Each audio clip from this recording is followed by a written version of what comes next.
Vince, you know what's really, really awesome? What? Please tell me. It's this little game. It's called Dungeons and Dragons. Have you ever heard of it? This is new information to me. Yeah, we're 4 episodes in. A spoiler: they didn't know it was D&D the whole time. Oh my God. Get M. Night Shyamalan on the phone immediately. We've got a twist for his next movie. Yeah, this is actually the Village 2 Electric Boogaloo D&D edition. Yeah. Exactly. This is actually a D&D podcast for realsies called Fireball the Gazebo. I'm John. This is Vince. Vince, how you doing? I'm great, man. I'm here. I'm excited about episode 4. We've been doing this for a month now. The reaction so far has been exceptional. Thank you to everybody who's watching, who's commented, who's rated and reviewed all in the podcast catchers. If you're not doing that, what's the matter with you? Come on now. It takes a few seconds. I mean, geez. We're here providing you with all this free, I'll call it moderate quality entertainment. I mean, what more could you do? Right. If my audio from the first episode is any indication, moderate is a good description. I love that turned out to be like that. It's all, if we should have planned that, we didn't. You just accidentally used the wrong mic. No. But like the number of extra comments we got on the first episode that was like, John, please fix your audio. And we're like, we had already recorded episode 2 and maybe even 3 by that point. I don't remember. But like, and so we knew it was fixed. But it was so funny to hear everybody, leave that comment. And I'm like, yeah, it's fixed. Don't worry. But thank you for the engagement. I appreciate it. Right. Your comments are undoubtedly helping us in the algorithm. No, and people's comments are great. Like, we're already gotten some great ideas for future episode topics. People engaging in their thoughts on some of the topics we already talked about, talking about magic, talking about overpowered characters and the ways that they've approached it in their campaigns. Like, the comment section of this, the YouTube area specifically, is ripe with people that know what the hell they're doing, probably more than us. So good on them. Thank you for your engagement, everybody, and your ideas, because we're going to use that Absolutely. stuff. Keep it coming. Keep it coming. Drop down there that John's audio sounds great this time. That would help. There you go. That's something. The microphone is right here, and it was right here in the first episode. It just, for some reason, it was recording through my camera. But now that I'm wearing headphones every time, I can tell I sound like garbage in my own ears. So I'll know, in theory. But we're going to continue to try to get these moderate upgrades, bit by bit. We want to keep your expectations as low as possible as we go moving forward. Now, our plan... Eventually, I'll put like a whole green screen behind me, and I'll just be in a fantasy land. Right. Yeah. It's actually just the Lord of the Rings movies streaming consistently behind you. And it just feels like you're headed to Mount Doom. So this is our 4th episode, and our first 4, our plan was to have one drop every single week for the first month. So people get the hang of what we're doing here. We get a little bit of rhythm. We get quick feedback loop for us. And then we wanted to commit to, after this first month, a minimum of every other week there'll be a brand new episode, right? That's right. Yep. That'll be the minimum. We'll do more if we can. Yep. And also in our random hangouts and talks and stuff, we have recorded these lost episodes, we're calling them. And we're going to figure out what the hell we're going to do with those. Stay tuned on that. We're not exactly sure. They may just be fun bonus episodes. They might be things that we can offer in the Patreon in the not so distant future, that kind of stuff. If that becomes a thing. If that becomes a thing, if we get around to that, because that requires initiative. And if there are things that we're not good at, we're too busy writing and playing campaigns. What am I going to do? How am I going to find time to do that? I have to play less D&D. I know. I'm that's exactly it. So speaking of that, Vince, did you play since our last recording? Oh my God, yes, I did. So I had the next in my ongoing game. We're in like session 3, I think now. Of my 2nd edition D&D game.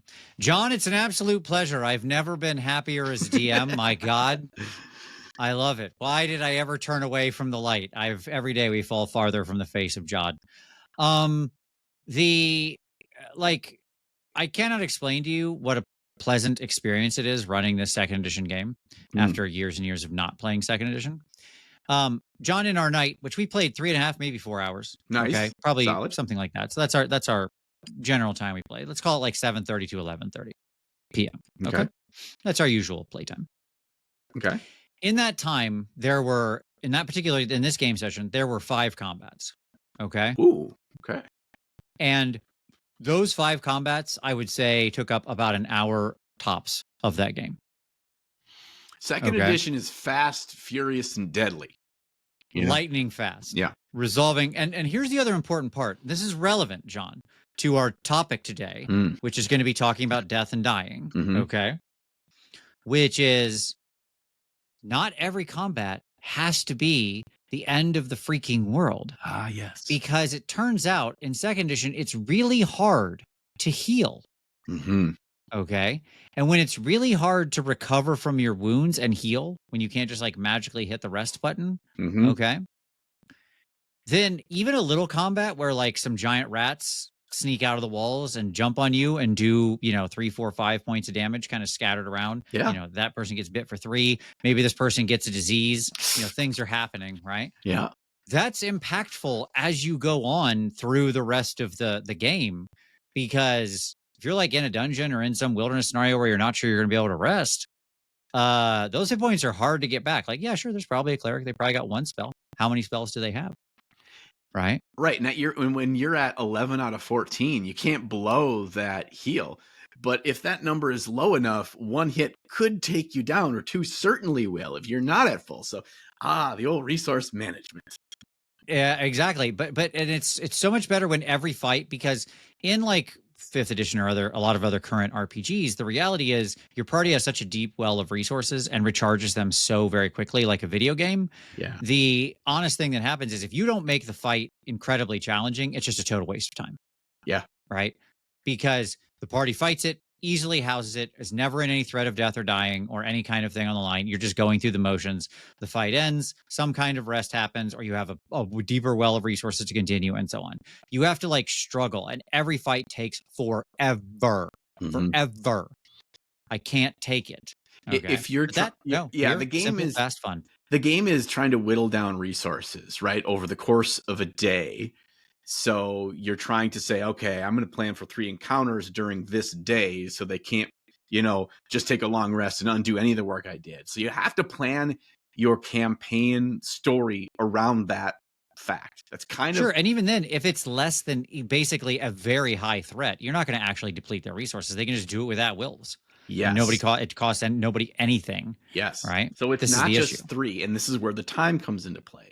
It has to be 2 moderates and 1 difficult, or 2 difficult and 1 moderate, maybe an easy sprinkled in there. Each of those is going to take an hour to an hour and a half to resolve. Like, good luck. Yeah, unless you have it be a DPS race, right? Where they hit hard as a truck. Their plus to hit is way high. Their damage is way high. Sure. But you kill them. You got to just kill them faster than they kill you. And that's not a strategic, fun, interesting game where you get to really, dig into what makes your class unique and how you can creatively solve, problems with that class. It is no. Spam heal, spam DPS spells and attacks, right, and like kill them before they kill you. And that's not fun. It's once you start to see them, you see the matrix, you get red pilled, and you realize that that's the way the fights kind of have to go. Yep. You enjoy them less, rather than just being like, the fear of any given thing, any given nasty bite from a rat. You develop tetanus and you got lockjaw. It's like, oh shit, I can't. That's right. Someone's got a baby bird me now. You got to chew up my food until we get back home. Yeah. The beautiful part about this was I got to have lots of combats with lots of different little interesting things. They had like, a couple that were more serious, a couple that were fun, but that wasn't the majority of the game. Right. The majority of the game was them exploring, role playing, talking to NPCs, solving mysteries, disarming traps, like doing the full swath of experiences. Right. Like I got to pack all of that in, and it was just fluid. So anyways, had a great time. We're continuing on I'm doing, as I said, Return to Keep on the Borderlands, which is just like one of my favorite adventures of all time. I just think it's a near perfect adventure. And the players, I ask them after every game, like, is everybody having a good time? Any feedback? And everybody's just absolutely loving it. So it's good. That's a good sign. Checking the temperature with your players is really important, 100%. Regardless of which edition or whatever. And to be clear too, we're not all 100% grognards here. I'm playing in a D&D 5th edition 2024 campaign right now. Yeah. We're, I think, 3 or 4 sessions in, and it's been great. I still have a 5th edition game going too. Right. To be clear. And it's great. A lot of this is more of how do you grasp like the core of what the essence of these kinds of games and how they feel to play. And a lot of that you can translate into just about any edition. Sometimes it's more difficult or more work or more prep to get there, though. Speaking of sessions, speaking of working for sessions and taking it seriously. Yeah. Yes, John, let's talk about it. Yeah, last episode we talked about the number one most important thing to get to high level. That episode is out now, right? It's like it hasn't been released from recording this, but it's out. Yes. Last episode, the number one thing. What was the number one thing to get to high level, Vince? COMMITTTTTT. You got to commit. You have to commit. That means you don't miss. You keep a regular schedule. And we had a little snafu in our group. A good friend Tony had a pretty nasty infection, bacterial infection, was in the hospital for over a week. And what do you do when your D&D player is going to miss the session because he's in the hospital? You go play D&D at the hospital. So we played. That's right. We played D&D in his hospital room because I went and visited him the day before. I'm like, Tony, you got a nice setup here. There's like a couch in here. There's a number of chairs. How do you feel about playing D&D tomorrow? And he's like, honestly, that would be awesome because it would take my brain out of boredom and out of the pain. 100%. Yeah. And that's exactly how it went. Like, he was in a lot of pain. He felt really bad. Nurses came in and give him meds and all that kind of stuff. But honestly, he's like, this day went so much faster than if I had to sit here in the agony. We had fun. The nurses made fun of us, but they were like, one of them was like asking, he's like, "Oh, you guys playing Dungeons and Dragons?" Like, she knew what we were doing. Sure. And so like we after like the second or third nurse visit, we stopped like pretending we weren't doing anything like nerdy. We were just we kept it going. We were rolling dice, whatever. Some of the big things would have been even better if you could have integrated the nurse in somehow, like NPC. Really, like just thrown over to her as an NPC. Yes. It was the start of the session was us like going into this small cavernous dungeon place, and so the whole session was based around combat. And our DM was a little bit nervous about like, I don't have all the minis here, whatever. So we played the whole thing, no minis, no board, no anything. Combats went as is objectively correct, as we will discuss in a future episode. Combats went honestly twice as fast. What the thing is, and because there was a little bit of like, oh, are you guys standing here, or how far apart are they, and blah blah blah. And I said, guys, let's just always give the benefit of the doubt, right? We were probably standing in the hallway going into this room. The giant clacker beetle thing had a lightning attack. Yes, Josh. Yes, it hits all three of us, right? Because let's give the benefit of the doubt, right? And so let's not focus on the minutia. And we quickly learned, like, okay, we spread out a little bit more because we have to communicate as players, as our characters would communicate in the game for these strategies instead of just wordlessly moving a miniature on the table. There's much less that happens when you don't have to communicate verbally to the other people imagining the same when you don't situation. have the eye of God to perfectly control your exact position in the game world. Yes. Yeah. It's a whole episode in the future. I've got a lot of thoughts. You and I have been at loggerheads on this from the past. Mm-hmm. And like, there's a couple of episodes I think people are really excited for us to discuss. And one of them is using minis in D&D. So don't worry, that episode will come, but we gotta spread out these saucy ones. Okay. We got a lot we want to talk about. The saucy ones will be interspersed. Yes. Little amuse-bouche. Right. In between. It'd be some goodies. Yeah. Vince, there's a little bit of hotness going on in the spicy news. What do you have to share? Dun. A little bit of news. That's right. Okay. Let's click over to a little bit of news. Let me double click into that. I got 3 again this week. Fun pieces of news for you, John, that I'm not sure if you're aware of. Number one, and I think certainly the spiciest thing that was going around this week on RPG Twitter and other places, Blue Sky and so on. So if you'll remember, I don't know if it was last episode or the episode before, we talked about the new job openings that had happened at Wizards to fill the positions left by Jeremy Crawford and Chris Perkins, 2 longtime members of the D&D staff. Perkins has been there for nearly 30 years. And Crawford obviously is one of the chief architects of sort of the newest edition of D&D. He's in like every video for it, for example. Well, they had left Wizards after the launch of 2024 D&D. And they have now joined Darrington Press, which is the name of the group that makes Daggerheart, the Critical Role game. So Daggerheart, the Critical Role game, headhunted out to, very well known people within the industry with a lot of clout and name recognition. Yeah, this wasn't coincidental, right? This wasn't No, like, oh, they were both already they didn't just deciding put to their leave. application in and be like, oh, fingers crossed. They're like sitting at home eating Captain Crunch at 10 a.m. on a Tuesday, having their wife yell at them for not working. And then they're like, open up the newspaper and there's like Dungeons and Dragons.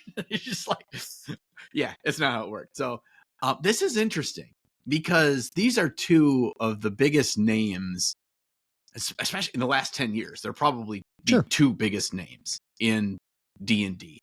And them going to a direct competitor is really interesting. You and I are both going to get some experience with Daggerheart, and we're going to talk about it in the future because I really want to play some games. I want to run some games in Daggerheart before we can kind of give our true feedback on it. But we want to do that sooner rather than later for those of you that are interested in trying it out and give you our impressions. Yeah, I've got a couple members of my normal group who backed the Kickstarter, and so they should have their books pretty soon. We're going to do a session, that kind of thing. So. Yeah, so I'm excited for us to talk about that too. But yeah, this is interesting. There's a lot of shakeup and this kind of feels like the rumbling foundations for a lot of these shakeups that we're seeing in the RPG community has come from that transition of the open game license isn't going to be open anymore by Wizards of the Coast. How long ago was that? Like a year and a half ago now, when that year and a half, something like that. First announcement came, and so people had to pivot, and these companies had to pivot. Kobold Press had to pivot. Now this Critical Role, who has tied their horse to Dungeons and Dragons. Remember, Critical Role started off playing Pathfinder when it started up. Yeah.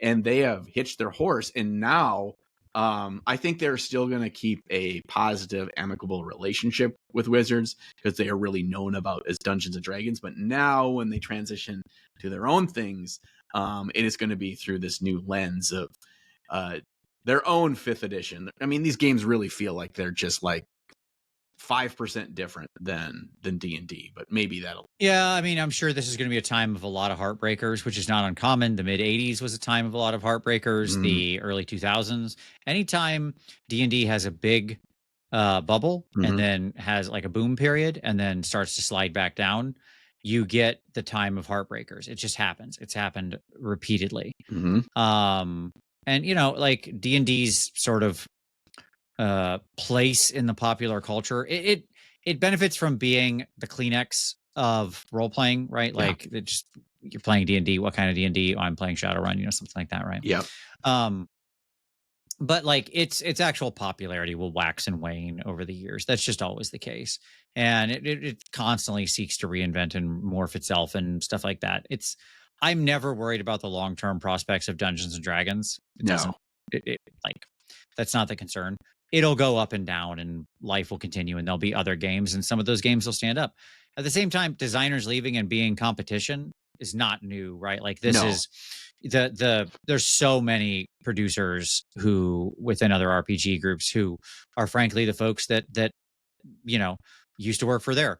Dancy was huge in Paizo for a long time, like Ryan Dancy, who was one of the authors of the original 3 OGL, right? So, I mean, this goes back farther than that. So, yeah, and I think it's healthy actually too. In the waxing period of D&D, since a few years after 5th edition dropped, when it strictly hit a new height that it never did prior, is opening up this environment for all these third-party companies to survive, and not only that, and thrive. And that gives us more options, more competition. As we know, anytime there is a monopoly, stagnation happens.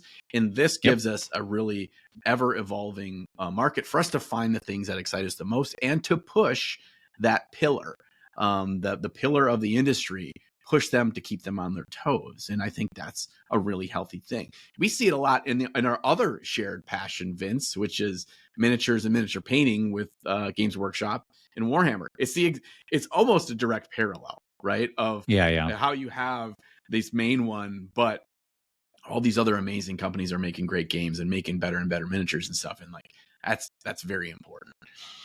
I agree. All right. So, second piece of news: Dark Horse is obviously a comics producer.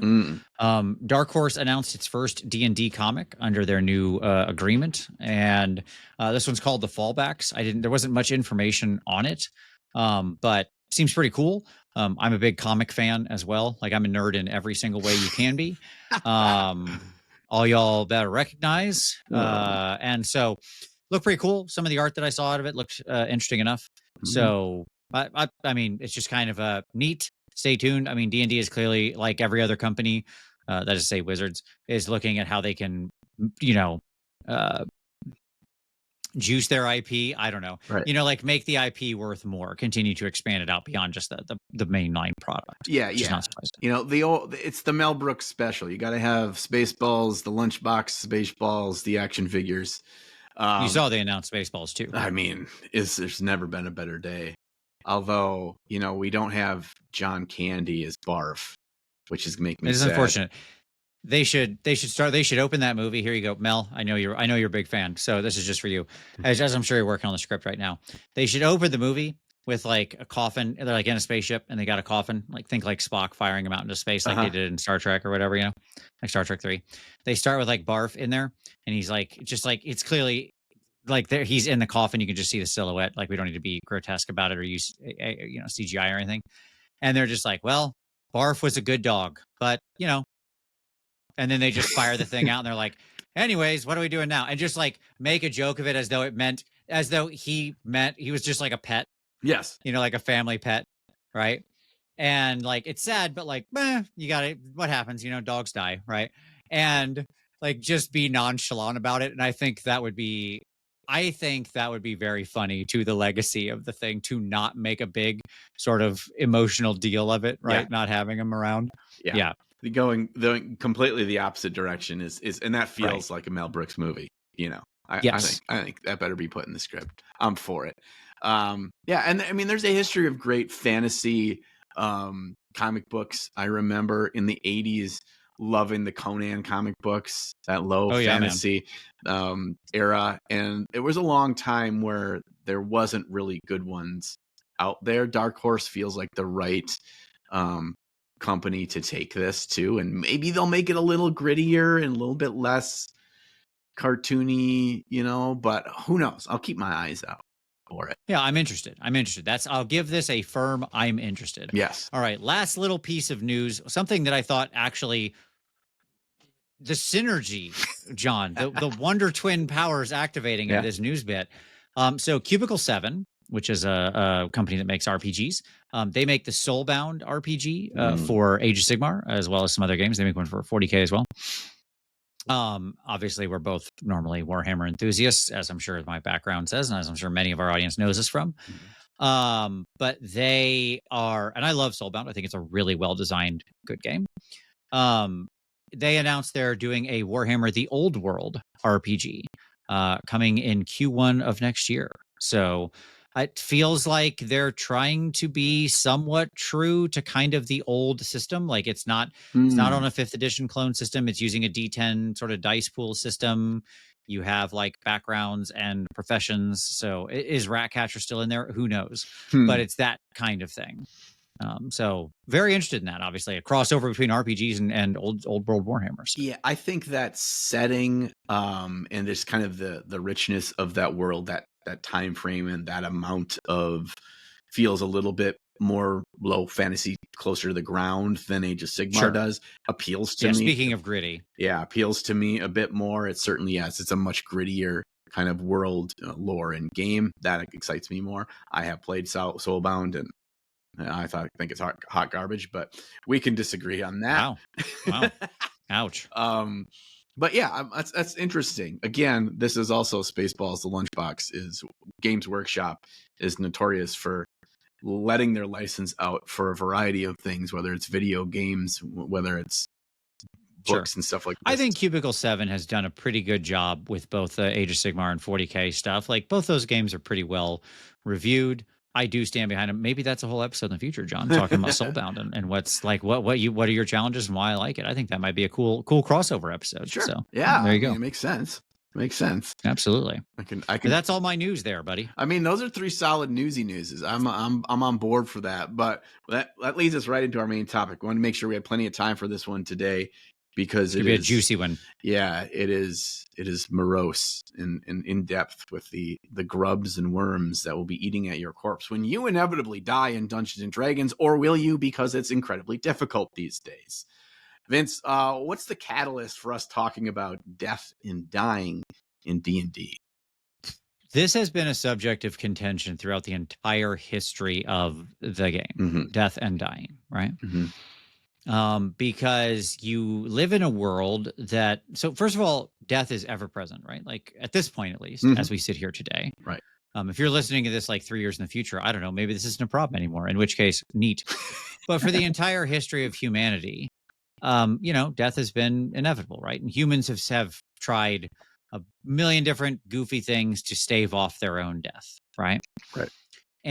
But we know it eventually comes for all of us. It's just this ever-present part of the universe, yeah. Other than Egyptian pharaohs, they actually didn't. Oh, that's right, yeah. They just became God. Well, if you remember, death is the third of the eldest, right? Of those, because like destiny was first, then dream, then death, right? That's the order. At any rate, so death and dying, I feel some strong ways about it, and I wanted to discuss with you because I think this is very contentious, and so I wanted to discuss it because I wanted for us to talk about ways where this goes wrong, where it goes right, and how we would recommend people adjust things, tweak things, have conversations, and so on to make a better experience of what can very much train wreck a whole campaign. Sure. Right. Death and dying can be incredibly contentious. It can ruin a campaign if handled improperly. And yet it needs to be there to some degree as stakes. Yes. Right. So we've got a really tricky thing. Right. It's not just necessary for every game, like your kids on bikes game or whatever. You're not going to, death isn't on the table. Right. Like not every role playing game needs to have death. Oh, I've killed like D&D in that game. I kill kids all the time in kids on bikes. Don't be a fool. My point is there's plenty of role-playing games that don't have death as part of their system, right? Yeah. And that's fine. Okay. But like for a lot of especially fantasy-oriented anything in the D&D space or stuff like that, it's going to be part of the world. Sure. Right? For most RPGs. Okay. Now you wanted to there's 2 different parts to this, right? Yes. There's the dying part, i.e. you are put out of the fight in some way and are now dying. Yes. Right? Yes. And there's the death part. You're dead now. You're dead. You cease being a person and are now an object called a corpse. I love that it's strictly because of Dungeons and Dragons we have the official term dead. Right? Right. Like you don't go to grandma's funeral and like you like whisper into your cousin's ear like, is she dead or just right? I mean, to be fair, the Princess Bride was also very early on this trend, right? So he's mostly dead. Yeah, but the actual term dead I've only ever heard uttered from a human's lips is around tabletop RPGs. And that's why I think there is a strong differentiation between dying and death, each worth their own merits, and we'll try to cover both of them today. I wanted to quickly jump to a 20,000-foot view about this before we dig into dying and death, because I think it's a very important kind of opening remarks on what is the point of death, why is it in the game, and why is it valuable. And my argument is that death represents the ultimate failure. Okay, it's a failure condition. Yes, and so I think a big thing that is very common, and we're all guilty of it, is running a game or feeling like you're playing a game where the only real failure state is death. And I think sure. If it's your only failure condition, that becomes very challenging very fast. And I think it's very easy to default to that, right? That if you guys just walk down this line, and as long as you're able to keep walking, meaning you're still alive, you will get to success in the story, in the situation. Right. And if there are no other options for failure that aren't your own mortal coil leaving this realm, then you put so much weight, so much is reliant upon the way the death works in your game. And if you're able to challenge players, even when we talked about high level play, about ways that fail states can happen that aren't your own death on the line, that creates a much more interesting, rich, and decision, rich environment to play in. And so I wanted to start with that. And I think part of the reasons why there's so much contention around death and dying, and why the systems are often criticized, is because we rely on it too much in the average game than I think we should. No, I think that's really right, because, it is the default failure state, going back to the early part of the game. Let's very quickly acknowledge that in talking to the audience here, there is a section of players who think that death should just be part of the thing, period. And you should just die and be dead and be a corpse. And like, who cares? Make your new character. This is a very old school type of gaming, right? Like, whatever, I've got a clutch of 5 characters. If one of them even gets to 5th level, I'll consider it a great success, right? Yeah. They're not heavily invested in any one of them and so on.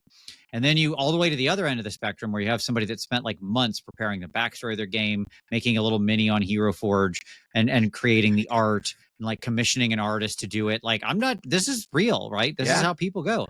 And if that character died and was no longer playable, they might never come back to the table. Yeah. Right? You might literally break them from wanting to do this at all. Ever again. And that's the spectrum we're dealing with here. Right. And as long as that's the spectrum, it can't be the only failure condition. Yes. Because if it is, then you can't make everybody happy. When the real failure conditions that you should be concerned with are exactly what you're talking about. Failure, emotional failure. The party experiences loss of loved ones, distance. They lose politically. They lose, like the kingdom they're protecting falls, or the king dies, or gets just cut out of power. Like, it doesn't have to be the death of even other people besides the party. It could just be like the king loses in the war, and like his like his evil half stepson wins and takes over the kingdom, and exiles his father as part of it, right? And you're one of his loyal servants, and so now have to go with him to a distant land. Like, you failed. Right. You failed to protect the kingdom. Right. And nobody died, but it's a heck of a change to the world. But also, what an interesting story now that we're on, right? Like, that's right. Turning any source of failure to not be like the lights are out, you're now in the darkness of the void, and your consciousness ceases to exist. Like, we know we have that feel bad moment, but it's like, how are we going to now pick ourselves up? And now we're in a tougher position, and now we've got to rebuild, or now we've got to come up with a different plan because we failed. That gives players the opportunity to really dig deep and engage in a new way, in seeing that it's not all over, and we're going to have to approach this in a different way. And that is a great thing in the game, as opposed to, well, you either complete the mission or you die trying. And that's the ones and zeros aspect of D&D that we try to avoid in every aspect of D&D still applies to failure and death too. As usual, let me give an anecdote related to this, because I have a D&D story for everything. So I was playing, this is one of my favorite characters. I was playing this guy. This character was, again, I'm not going to do that. I'm going to tell you about my character. I'll just give you the background so you understand. I'm playing this character who was an evil character who was trying to be good, but he wasn't good yet. Still a bad guy. He just knew he wanted to be good. Okay. Like a really, really horrible, horrible person who had done really, really, really horrible things. Okay. And he had some necromantic powers and all this kind of stuff. And we're in this game, and we're playing in the Forgotten Realms. And we're in one of the coastal cities in Sembia. And this, like, we had been defending the city and doing all this stuff. And this sort of pirate fleet that we're trying to, this like pirate smuggler slavery operation, whatever we're trying to investigate. Eventually we work our way to figure out kind of who's behind it. And we confront them on their ship. Right. Okay. And the leader of this is like, stand down or I will destroy everything you have fought for. And we're like, whatever, we're not going to stand down. We're big heroes, right? So we fought him. And he summoned a tsunami that then hit the city and destroyed most of the city. Right? Oopsie daisy. And he was like, it didn't have to be this way. I warned you. I told you. Right? And like, in the end, we had to not only retreat from the fight with the guy to go like save all the people in the city. No. Right? Oh no. But we also then lost a bunch of people, and just like the city had, even though that we managed to keep the death toll in the city minimal, I mean, the city was wrecked. Right? People's homes and lives were shattered. Right? That's a failure state. Right. Okay, that had consequences on the campaign, right? Oh Nobody man. died. Like none of us died. None of the players died. The big bad guy didn't die, right? But So, but it was catastrophic to say the least, right? And then people were none too happy with us related to that city at the same time. right. I Right. mean, we don't back down to terrorists is a common sentiment for Americans can understand that. We've heard it from people in charge. Like you're threatening, to kill innocents. Well, we need to stop you. I don't necessarily blame your party for making the decision they made or calling his bluff or whatever, but you're still like, ooh, this is different now. Yeah. Now how do we deal with this? So that's my point, right? Is that when it's the only potential failure state, that's just not interesting, right? Like there's so much more in your life. Like in your actual life, you don't die but one time, hopefully. Right. I mean, I guess. maybe not. Hopefully, maybe if that means you got to come back, that's pretty sweet. Yeah, sure. I mean, I'm just accounting for like people with near death experiences. It's like saying the average number of legs that people have is less than 2. Like if you have 2 legs, you have higher than the average number of legs. Yes. Right. Because like that's just mathematically true. Oh, statistics. Yes, but like the reality is that you're going to have a ton of setbacks in your life. You didn't get the job you wanted to get, right? Your partner leaves you or breaks up with you. You don't get the promotion at work. You get in a car accident on the way home. No one's injured. You just like your car gets banged up and you're like, I gotta this is really annoying. Or like 100 other things, right?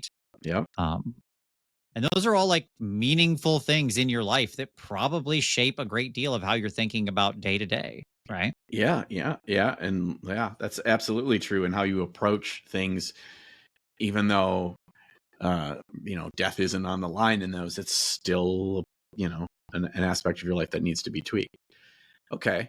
And I think we tend to give PCs that kind of stuff. Like, oh, don't worry about it. Right. Like you get a lot of like hand wavy, don't worry about it for the PCs a lot, where you just kind of give them those things. They get the audience with the king. They get this thing that they want, blah, blah, blah, blah, blah. Right.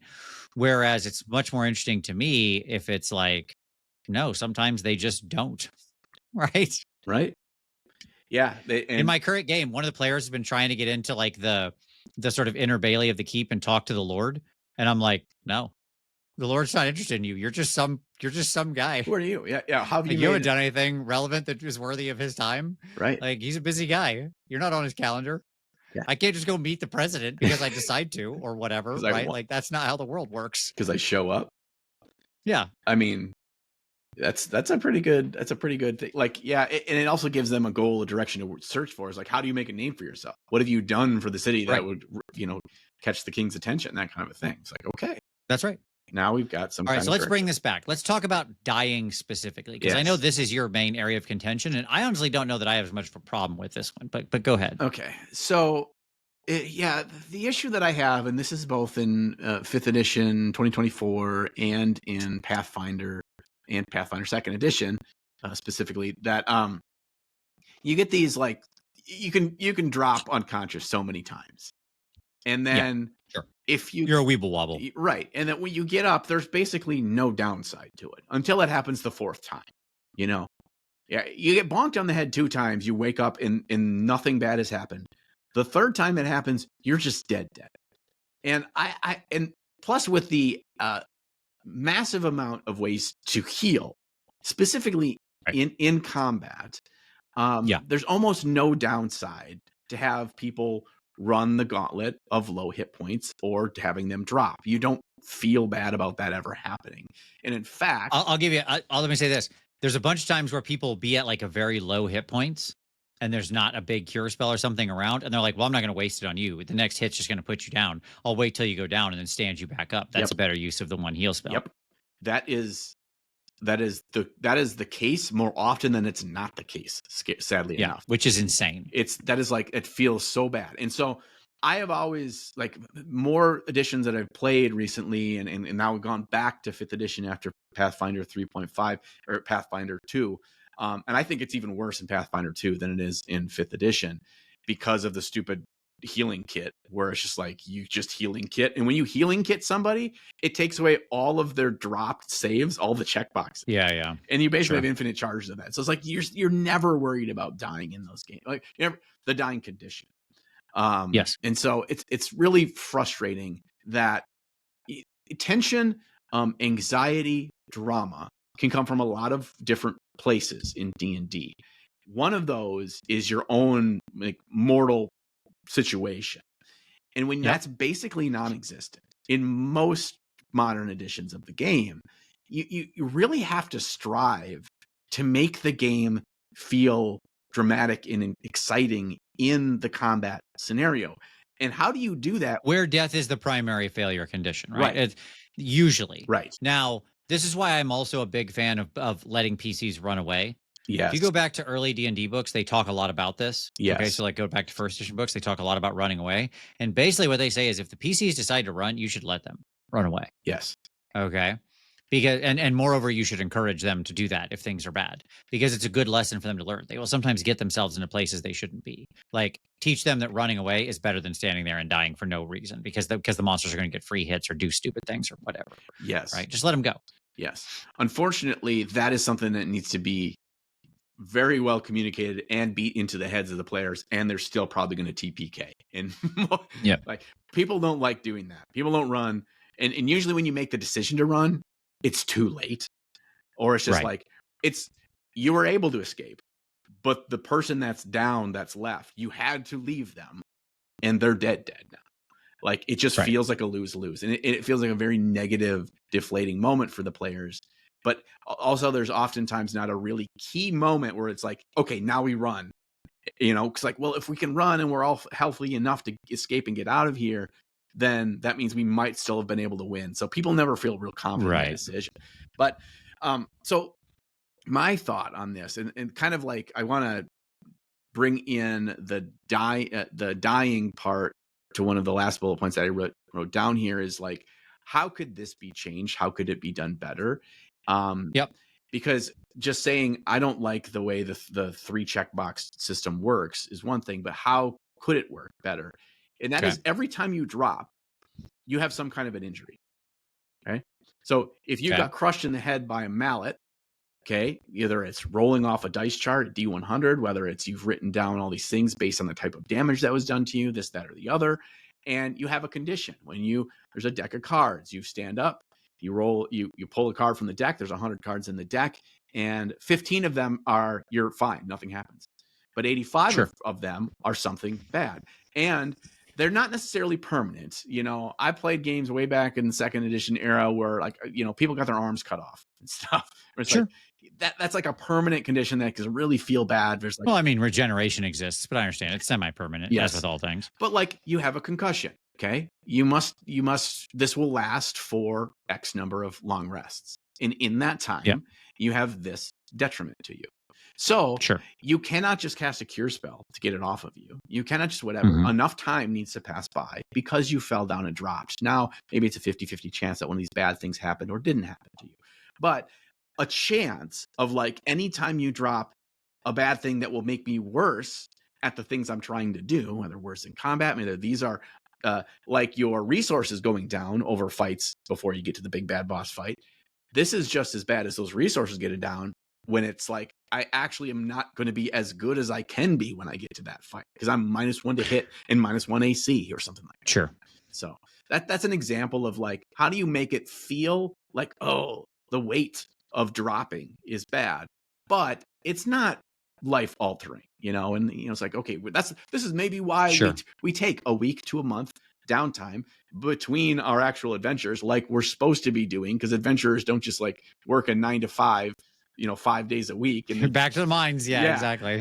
Like they need a bunch of downtime. They almost die like once a week. Like they should take downtime. This kind of entices you to get into the fun downtime aspects of RPGs as well, because you got to recoup. Here's actual physical ailments that time needs to aid you with. So that's an example. I don't know. What are your thoughts on my take on that dying? Okay. So there's so much to say here. I absolutely hate the weeble wobble thing. And like we pointed out the very real challenge of the like, oh, don't heal him. He's about to go down anyways. And a D8 hit points won't matter, but a D8 hit points will just stand him back up for free. Yep. Right. Yep. And they'll get to attack again.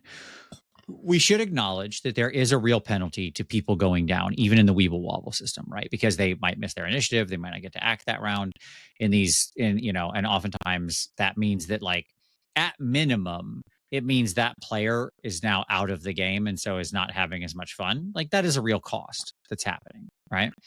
Potentially through not their own fault, right? What I mean is like they might just gotten to a bad situation. They might have, they might not have chosen anything that got them directly there. I mean, I've played plenty of games, and this is a pretty common tactic: is you have the healer, they delay their initiative till right before the fighter. That way, when the fighter drops, and they're going to drop, the cleric is always immediately before them.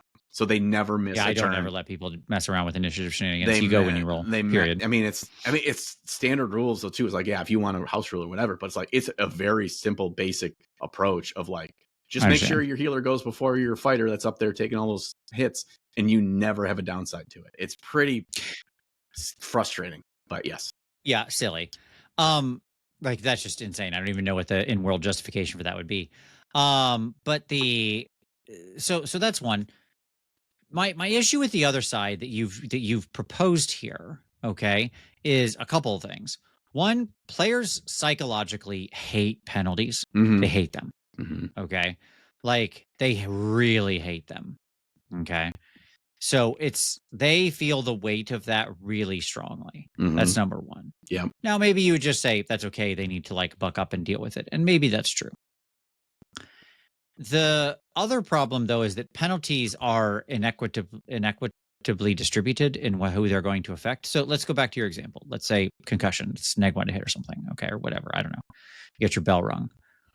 Yeah, great. Okay, well, I'm a wizard. I don't make attack rolls or something, right? What do I care? Neat. So I can just walk around with his injury without penalty, or vice versa, right? Like if it was a spellcasty thing, then it wouldn't hurt me if I'm swinging a sword around or whatever, right? If it's like a penalty to your AC because you're off balance, it's like, well, I've never put myself in the fight. I'm a backline person firing a bow. I almost, 1 in every 5 fights I get attacked in melee, right? And so who cares, right? And so on and so on and so on and so on, right? So if the penalty's big enough, then the PCs are gonna feel really bad and hate it, and just like, and they're just not gonna want to play. Like if it's big enough, then the penalty will be such that they'll be like, okay, well, we should just retreat from this dungeon. Mm-hmm. I'm not going into this with a penalty. Mm-hmm. Forget it. Mm-hmm. Right? If it's too small, it'll be irrelevant, and they just won't notice, or they just won't register it, or it will too often not apply to whatever they're doing. Right? Okay. So I do think it's really a challenge. I think that's why we haven't seen a perfect system to it yet. Right. If you go back to older D&D systems, okay, you could like the optional rule that most people played under, it was an optional rule listed in the book, was a bleed to -10. Right. So you could bleed to -10. Yep. Right.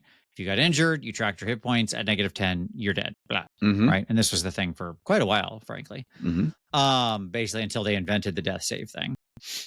And when you healed up from that negative. So if I threw a cure at you at -7, and I only healed you for 6, well, you're not awake yet, right? In a lot of ways, that's -1. a nicer system in that regard. Other than the fact that most fights, -10 is a long time. Yeah, you bleed out slowly. The real issue with it isn't the bleed out slowly thing. I don't mind that. That's actually perfectly fine. Like, yes, people bleed out. But they don't generally go to 0 or -1. They go to like, somewhere else in the middle because they get hit. The actual problem I've seen is that it's pretty easy to carry you all the way down to -10. Though I will say, like, some big giant hits you with a club and just cracks you down to like -20, and you're like, well, you're just dead. But I will say it does deal with that perverse incentive we talked about earlier. Because if you're at like 5, I am fully incentivized to get every point of healing on you I can, because it means when you get hit next, you stand a much better chance of survival. Right. Every hit point that pads it is good. Right. So like a healer's never going to be like, well, wait till you go unconscious and I'll heal you. Like, no, God, no, heal him now. Right. Yeah. That is an elegant way to handle it. I think. I mean, it's a little bit more the fear of like, well, a crit will just, even if you're at decent hit points, a crit could just one shot you, and people feel bad about that. And some of this then, both the death and the dying side of this kind of are stemmed in the kind of game and the expectations of the kind of game you're playing too. That's right. Yeah. That's right. I think this is where we should pivot and say, like, to fix this problem, we first got to lay down a base. Like, there's an element of this we haven't talked about yet, right? Which is just how much death should be in the game and how easy should it be recover in general, right? Like, how present should death be? Right. We've talked about it as like not just the only failure condition, but as I mentioned earlier, there's this wide spectrum of people's expectations. So how do we do that? How do we cover the whole gamut there? Mm-hmm. Right?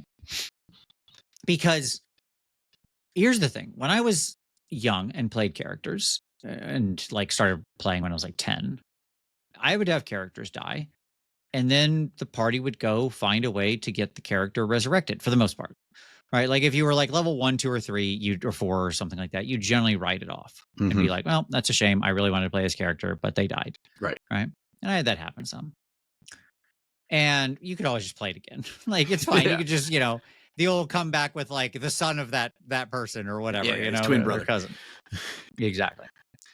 But for the most part, the other members of the party could just go get you resurrected. Like death isn't a final state in the world.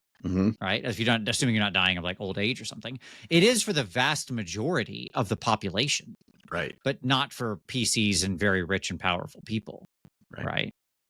They can just be resurrected or raised deaded or et cetera, like whatever. For magic the small price of 500 gold pieces, you too can keep coming back. Yeah, and like when they introduced Revivify into the game, which was like the instant in combat stand you back up one, right? But you had to die within like the last 10 minutes. Yeah. That was the one that really got rid of the failure state. Because then unless you TPK, you're not dying. Yeah. Right? Because generally any group worth their salt, you've got like a Revivify character and a backup Revivify in the tank. Yep. Right? Just in case. So if the Revivifier dies, then you can Revivify the Revivifier who will then Revivify the other people. Yeah. Right? Yeah. And that's where it becomes problematic, because I actually think the more interesting condition is the way it tended to work before, where it wasn't that full party wipes are pretty rare. Yeah. Okay. They happened, but PC's also new to run a lot earlier, easier then. It was more a part of the game. But also, people would die. Like somebody would die in combat. They get clocked by a frost giant or something and just get taken in egg 20. And you're like, oh, it's like that meme of just everybody going, whoa, right? And then you're like, okay, we got to get out of here. Yeah. Right. Or they kill the frost giant. They managed to rally and bring him down or whatever. But now you still got Bob, and Bob's dead. What are we doing with Bob? Right. We got to go. And like, that's a more interesting story, because then it tended to prompt more adventure. Like, okay, we got to go find a way to raise Bob. Whereas a TPK doesn't do anything interesting. No. It does nothing. No. And there is and I'll say like in this exact example, Bob dies. We now have to go on a new side quest called Res Bob. And we're under this timeline of 1 week. Typically you get 7 days or whatever. Yeah. Whatever. Some amount of time. Maybe we're close enough, or we already know somebody. That's good. But if not, no, we're on a different quest. But also you have a bit of a fail state that you've entered in the resources of your party, even up to, level, 8, 9, or 10, 500 gold in those editions is a lot of freaking money. And if our goal is to not keep dying, we need to make sure we get the tank better armor. We need to be able to buy some of these scrolls or potions and stuff. And it's like, man, we're in a death loop. We're spending all of our money on bringing Bob back. We gotta reassess our life choices here, right? So that was a part of it too, where the money was very important too. And it's like, guys, if all we're doing is adventuring to make money to pay for the reses that we get while we're adventuring, buying them diamonds gets expensive. Yeah. It's like, man, this does not seem like a lucrative career option for us. So right. If you were going to ask me to like put out the answer of like, what's the stock middle ground? Okay. So like, or the median answer, I think you want the system to be such that death is very much on the line and frequently common. So I'd get rid of the escape clauses, your revivifies and things like that. I would make death relatively easier to happen, but happen in such a way where it's going to be 1 or 2 people dying, not the whole party. Right. Okay. I think that is a good way to go. Now, ultimately, the right answer, by the by, is to provide people, I think, in any of these games with a set of optional rules. As I mentioned, like the neg 10 bleat rule was an optional rule originally, right? It was meant to be the softer option. With a set of optional rules that lets them treat death how they want in their game. Because I think there's some people who want it to be all the way over and pretty hardcore. Great. Allow them to turn the dial up, right? And you want an optional rule that turns the dial down. Yeah. Okay. So like you could take let's just go with the neg 10 thing, for example, right?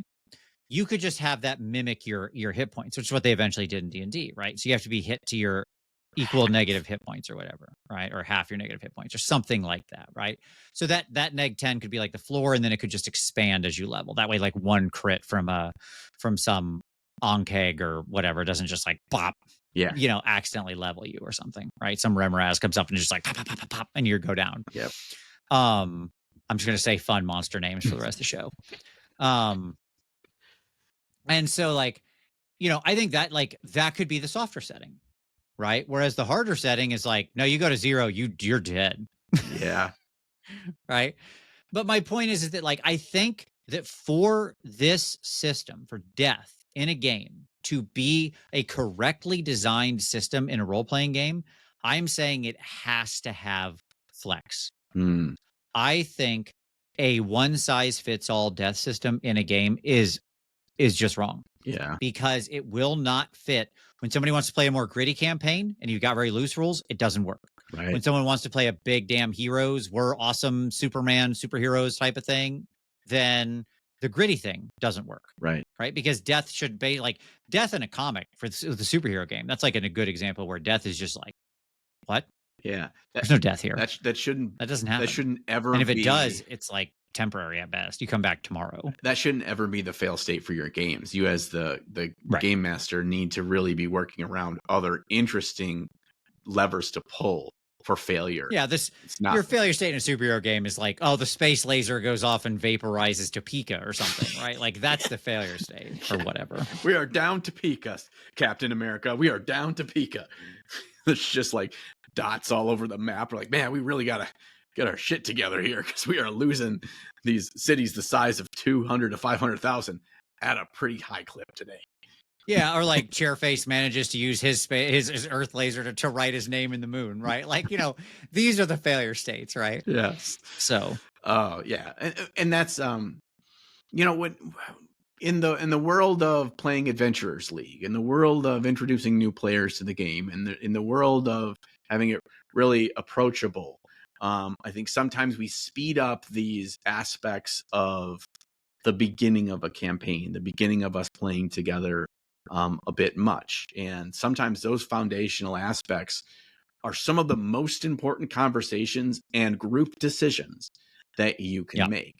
And instead of, if we're running the game, let's say if you're the dungeon master, you are the one that's in charge of most of the work. So you feel like, well, then I'm going to run the game that excites me to run.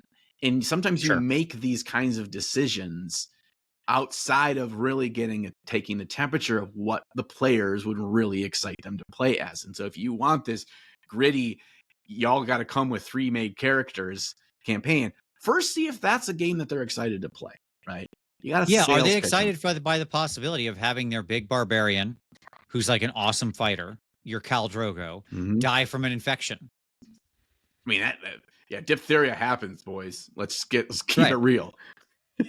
Like that's the opening in Game of Thrones, right? Like that's that big, super crazy, powerful warrior goes down to like an infection from a cut. There's a serious cut. He took like that Kopesh to the chest or whatever, right? But it just like walked into it. He cut himself effectively. Right. Right. I mean, bacteria can slay us all. Yeah. So, like my point is that it has to have give because it has to match to both. Yeah. The type of game you as the game master are trying to tell, the type of story you're trying to tell, but as well, exactly what you said, your players' expectations. And I think once you have that in line, then you can answer all the other questions, right? Then we can trace back up and answer the other question. I do think the like 3 hits weeble wobble thing, by the way, is just bad. Like, I agree with you. I think it's just a bad system. I don't think it actually has a place anywhere. I think you could absolutely come up with a better one. One other problem with your injury system, by the way, that I didn't touch on earlier, is it can cause like a vicious cycle where Sure. like if the where the PCs all go down a lot, get penalties, which makes them more likely to go down in the future, which Yes. makes them more likely to accrue more penalties, and just like blah blah blah Right. blah blah, right? So it just becomes this vicious cycle. Yes. And that was kind of my off the top of the head walking the dog last night kind of thought on this. And I know that, looked under a microscope, perhaps that it has more cracks than I, initially had expected it to. But I think the foundation of what it's trying to achieve, it gets an example of that. Maybe it's not the correct example, but what it's trying to achieve is the intensity and the understanding of the potential of death or the potential of bad things happening, a fail state that isn't dead, that makes me make my decisions because of the state of the current situation. That's what I want. Yeah. I want this to be another factor that helps you think creatively, that helps you approach each fight differently because the variables are changing. And perhaps this is one of those variables that we can be in charge of. Again, we also don't like, if 4th edition D&D has taught us anything, it's that keeping track of 17 modifiers is not fucking fun. So keeping all those modifiers and all my pluses and my minuses, and we all got a couple people at the table that struggle with maths. We're giving more maths, right? I don't want to do that either. That's right. Yeah, you are stacking more maths on top. Yeah, yes. and that just will slow us down in every round. I don't want that either. However, I think there is some kind of a fun, like very flavorful way to deal with dying that is a little bit more visceral, connected to the stories we're telling, that kind of a thing. And the weird thing about the Weeble Bobble, the 3 drops, is like, why isn't it just that, like, if you drop, those don't just go away because I slept well last night? Like, what if there's I don't want a full side quest like Res Bob, but what if there's something more associated with that, where it's like, no, I don't get minuses, but I don't just get to go home, come back tomorrow, and it was just like I never just had my head nearly cleaved off yesterday. Like, is there something I think that's the system that I would probably go for if I was going to design it. Would be like, basically you can keep going for some amount of time. Like there's probably some limit to that, right? Like you drop, you can keep, you get brought back up, you can keep acting as normal for like some amount of time, because that's sort of like the movie thing. The hero gets shot, goes down, and you think they're gone, but then they stand back up and keep fighting. Arnold's back again. He can't be stopped, right? That kind of thing. But like, what I appreciate is then when you cut, like they finish the scene, they finish the action scene, whatever, they get through, they get through whatever the mission is. And then you cut to like the hospital of them recovering. They've got like bandages all over them and stuff, I think that would actually be the more interesting way to go, where you could keep running for some amount of time, whatever that is, like until the next time you have to take a rest is, or something, whatever's reasonable, right? So you can keep adventuring that day. But what it's going to trigger is like, okay, now you need proper medical care and recovery time, right? And so it's almost a way that feels like it would have the positive externality of creating more downtime. I want to call it incentive. It's a pretty hard incentive, right? When you say like you've got to go spend this much time in recovery. It does have this like verisimilitude to it, where it's like, yeah, if you get shot a bunch, sure, your adrenaline keeps you going for a little while, but like, you got stabbed. You need to go to the doctor, Yeah, you better lay low for a while. like sort of the Anchorman thing, right? I stabbed a man with a trident. Yeah, exactly. So like, very common statement in D&D. You stab a lot of people with tridents, actually, usually. I mean, that actually ties into what the world that you're living in. Why not everyone like just chooses to be an adventurer? Like, I'm a poop farmer. That is a terrible life I live. But you know what? I can't afford to go to the holy house where the ladies have to take care of me for a month. And I can't afford that. I just die. Like, let there be a logical reason why, this is more difficult than just simply, I just go, lay in a cot and then fall asleep, wake up next day, and it's like nothing ever happened. Yeah, and I think you force them in the recovery time. Like they can do minor things, like let them pursue the weak interest they want. Like if they want to still read a book, learn a language, gain a skill, stuff like that. Sure, let that still happen. Like you can sit there and while you're resting and recovering, still like walk around. You can read, you can talk to things, but like you're not going to be working at the smithy or something. You know what I mean? Like there's, you know what I'm saying? Like you still let them pursue some stuff Right. and do Yeah. some things. They're not just out of the game. The rest of the But you make that downtime and they live within that the space. rest of the party has got to come bring them Sudoku puzzles and crosswords and stuff. Sure. Go into the hospital and play D&D with them. Right. To take it back to what you did at the beginning. Yeah, exactly. Our D&D characters are playing D&D today. Yeah. This is how we get a campaign within a campaign. Every time we're on recovery time, we're just playing a different campaign. Inception, yes. D&Deception. Yeah. I really like that too, because actually downtime is an oftentimes a struggle in our campaigns. And what can you do and how do you flesh out because players don't have to bear the emotional weight of what their characters experience, right? If you and I were in lethal mortal danger regularly for like a 24-hour period, we'd be like, okay, we need a couple days, right? But like that's just a for you it was the most important day of your life. For me, it was a Tuesday, right? Like that's what ends up happening. Yeah, we don't feel every cut until we get into like a, like full CGI put on the headset D&D where like you feel the slashes and stuff. I don't think we're gonna ever have that connection to our characters of what they're really physically going through. but I think there's a lot of things that work for that. Again, it's like setting the expectations, setting the understanding, walking your players through what that's going to look like. Let them digest a bit.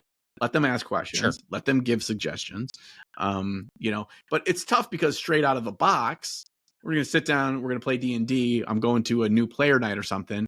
You have to have this common language, right? That's right. And I do like that idea of the actual game master's guide or wherever the rules are in there, lay out different options. And they can even be attached to the difficulty slider in video games that we're all familiar with now too. Right? Yeah, sure. Yeah, absolutely. Here's the standard default. Here's how the game is going to play because you're choosing this. Here's some things to keep an eye on. Here's the slightly easier mode when you're more focused on storytelling and you want your characters to feel like high. You just want to play the game. You just want to play the game. I'm not looking to, like Uncle Adam, our mutual friend. I asked, we were talking about some video game he's playing. He's like, I was like, oh, are you on like the hard setting? He's like, no. He's like, I play on the easiest setting every time. I'm just trying to relax here, man. And I was like, yeah, that's fair. Right. To each their own, you know? And I have some friends that they had come into some difficulties through health conditions and they struggled to play video games in the standard ways now, but they still want to play games like Elden Ring that are really, really hard. And they're frustrated because they're like, I just want to enjoy the game. And that game does not have a setting that allows me to experience the story and play the game because some of the restrictions that I have. And so I think offering these different options. And then you got I don't even want to call it hardcore mode, but I want to call it like players that want to feel like death is a real thing that's hiding around every corner and that every decision could be your last. And like that style of game. And now there's different systems. They're all valid. That's the important thing to say here, right? Is that all of those play modes are valid. And so the game should have it can have a factory default, right? But it's like the size of the text on your phone. There's no one perfect size. That's why they allow you to adjust it because some people's eyes are crap and they need big text so they can read it, right? And so on. But they still get to appreciate the things the memes that were texted to them. They still get to see them. Yes. That's all that matters. That's all that matters. Right. Okay. Well, I don't know if we solve this or not. I feel like I got one more thing I want to say. Okay, I just got one more thing I want to go to. Okay. Because we've talked about death itself, but the flip side of that is the resurrection piece, right? Which I think is the thing we haven't dug on as much here. Okay. And my general feeling is it would be hard to codify this into game rules, but in general, I think the availability of reviving tools, resurrection type tools, I think it's very important for them to be present in these kinds of fantasy games, right? Like part of it is like, yes, in a world of magic and where the grace of the very intervening gods and stuff like that can be present, right? Like I would expect miracles like this to occur. Yeah. Okay. It's a very obvious, direct thing, right? That doesn't mean it has to be part of every game, blah, blah, blah, blah, blah, like we said. But nonetheless, I would expect it to be present in most games. I think it should more or less mirror the slider we talked about above. Okay. What I mean by that is like if death is rarer, then resurrection should also be frankly easier. That's when that's the type of game where Revivify should exist. Sure. Yeah. Okay. Because oops, you got clocked in combat, you went down somehow, you did something wrong, fine, right? In a game where it's much more hardcore, then the resurrection capability should be much more rare. My default setting, and it's obviously my bias coming through, but my default setting is that yes, resurrection should exist, and it should be something that's expensive and generally is like something the party goes and does until they get to high level, and then they have those tools, Mm-hmm. right? And like they can get it. It's a thing they can do. It's going to be very expensive. They got to go, mobilize their currency. Maybe they got to do a favor for the Right. high priest, Yep. right? Then more adventure. I like it being available because, in my mind, not because it's like easier on the players or I'm being some kind of nice guy or something stupid like that, or some kind of wuss who doesn't like, oh, you're not hardcore enough. You don't like to let players die. Well, one, yeah, obviously people put a lot of emotional investment in their characters. Right. I want them to continue to see them build. Right. That's number one. People have a group dynamic. I'm trying to play a really good game here, not a combat simulator. And that requires a group where the players have gotten comfortable with each other. And when suddenly one player dies, it can throw off the whole thing. Yep. But that's number one. Number two, as a GM, I'm selfish. I want reasons to give more exciting, cool adventures to my PCs, and making them go on a quest to get the resurrection, then making them go on a quest to get the resurrection once they physically get to the guy who can do the thing. Right.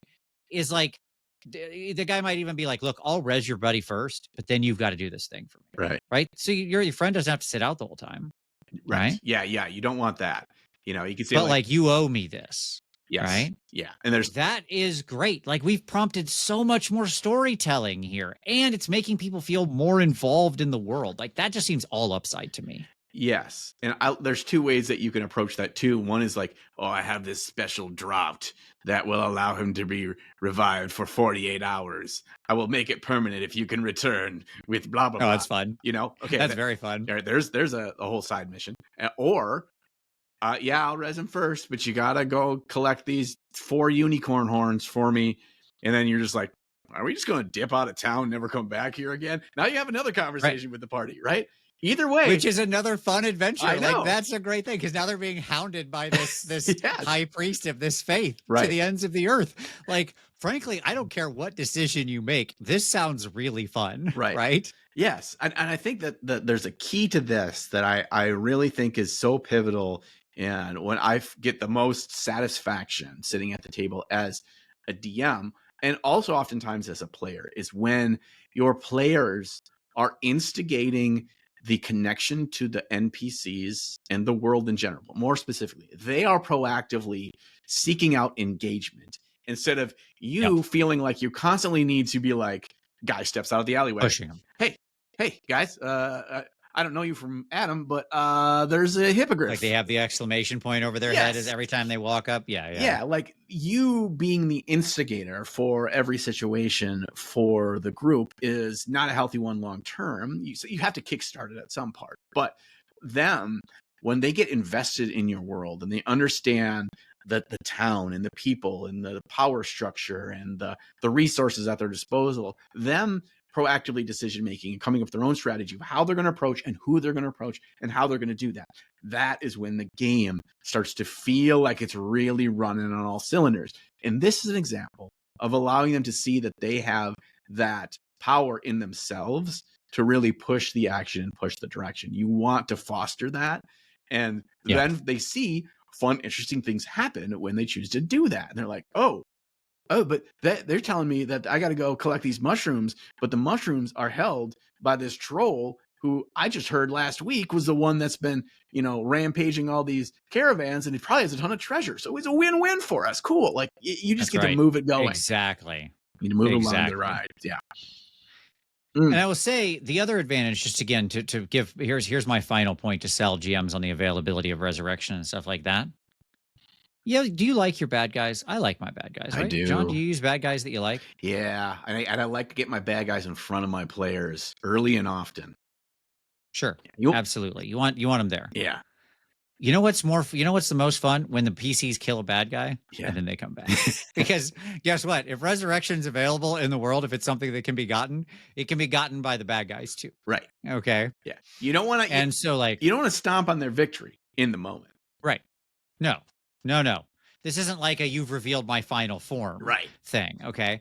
This is like 3 adventures later. Yeah. They're back. Yeah. How are they back? Somehow the Emperor has returned, right? Like, And by the way, you don't want to make it every bad guy, because then PCs will start going through some weird ritual every time they kill somebody, where they'll like carve up the body and burn the individual pieces and scatter the ashes in holy water and like doing all this nonsense crap they'll do. Yeah, they eat you want to make it an chips. occasional thing. Yeah, like you can't res him unless you also kill me first, because he's inside of me now, and this gets real dark real quick. It does, yes. It goes down a dark road of corpse desecration very quickly. But yeah, I think like the point is that like you can use that as a tool again to prompt more interesting things. So my summation would be this. We started this conversation by talking about death and dying as a failure state. And it is. It shouldn't be the only one. As we said, it should be one of many you utilize, right? Emotional loss, political loss, loss of social capital, like all these things matter.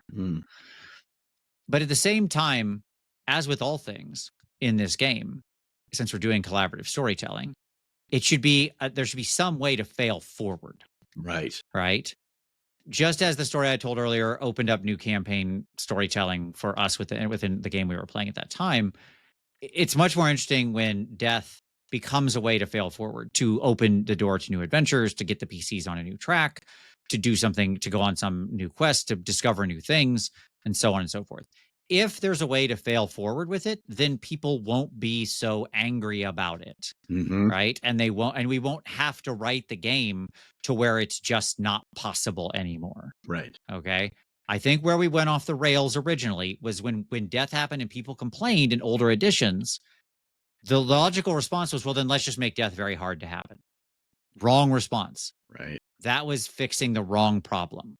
The right problem should have been making sure death can be a way to fail forward. Right.